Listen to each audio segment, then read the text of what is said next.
राधे राधे। राधा रानी की कृपा आप सब पर बनी रहे। आज की इस वीडियो में हम बुधवार की व्रत कथा सुनेंगे। तो हम अपनी कथा शुरू करते हैं। पौराणिक कथा के अनुसार प्राचीन समय में एक साहूकार की नई नई शादी हुई थी।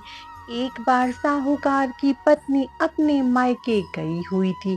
नए नए विवाह की उमंग और अकेलापन महसूस होने के कारण साहूकार उत्साहित होकर अपनी पत्नी को लेने के लिए अपने ससुराल जा पहुंचा। वहां जाने पर उसकी बड़ी खातिरदारी की गई, लेकिन एक मुश्किल यह थी कि साहूकार अपनी ससुराल पत्नी से ठीक से बात भी नहीं कर पा रहा था।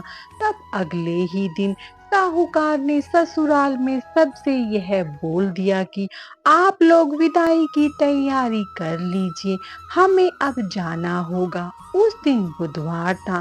साहूकार के सास ससुर ने उसे मनाने का बड़ा प्रयत्न किया। आज बुधवार का दिन है बेटा, इस दिन बेटी की विदाई नहीं की जाती। वहीं किसी शुभ काम के लिए जाना भी बुधवार को शुभ नहीं माना जाता है। परंतु साहूकार ने किसी की भी एक न सुनी और कहा कि मैं इन सब बातों में यकीन नहीं करता, आप लोग हमें विदा कर दीजिए। साहूकार की जिद के आगे उसके सास ससुर की नहीं चली। तब मन मारकर उन्हें बेटी और दामाद को विदा करने की तैयारी करनी पड़ी। अब विदा होकर जब साहूकार अपनी पत्नी के साथ अपने घर जा रहा था, तो रास्ते में उसकी पत्नी को प्यास लगी। साहूकार जब पत्नी के लिए पानी लेकर लौटता है, तो इस बात से बड़ा हैरान हो जाता है कि उसकी ही शक्ल का कोई दूसरा आदमी उसकी पत्नी के साथ गाड़ी में बैठा हुआ था। इसके पास साहूकार की पत्नी भी अपने पति जैसे दो दो लोगों को देखकर हैरान हो गई। उसे समझ नहीं आ रहा था कि उसका असली पति कौन सा है। तब जैसे ही साहूकार ने गाड़ी में अपनी पत्नी के पास बैठे हुए व्यक्ति से ये पूछा कि तुम कौन हो, तो उस हमशक्ल ने उत्तर दिया कि मैं तो फला नगर का एक साहूकार हूँ और अपनी पत्नी को उसके मायके से लेकर अपने घर जा रहा हूँ। लेकिन तुम कौन हो जो मेरा वेश रखकर यहाँ आए हो? उन दोनों के बीच यह बहस धीरे धीरे करते झगड़े में बदल गई। झगड़ा बढ़ने पर वहां के सिपाही उधर जा पहुंचे और दोनों साहूकारों को पकड़ लिया। अब सिपाही भी असमंजस में पड़ गए कि दोनों की शक्ल एक जैसी कैसी है।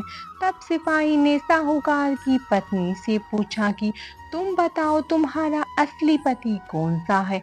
साहूकार की पत्नी खुद बड़ी दुविधा में थी। इस परेशानी से बचने के लिए साहूकार ने हाथ जोड़कर भगवान से विनती करना शुरू कर दी कि हे भगवान, यह कैसी माया है। तभी आकाशवाणी हुई कि मूर्ख आदमी, ये तेरी ही गलती का नतीजा है। तूने कुछ देर पहले ही अपने सास ससुर की बात न मानकर उनका ही नहीं बल्कि बुध देव का भी निरादर किया है। बुधवार के दिन गमन करने की मनाही है। तू अपनी जिद के कारण अपनी पत्नी को लेकर चल पड़ा।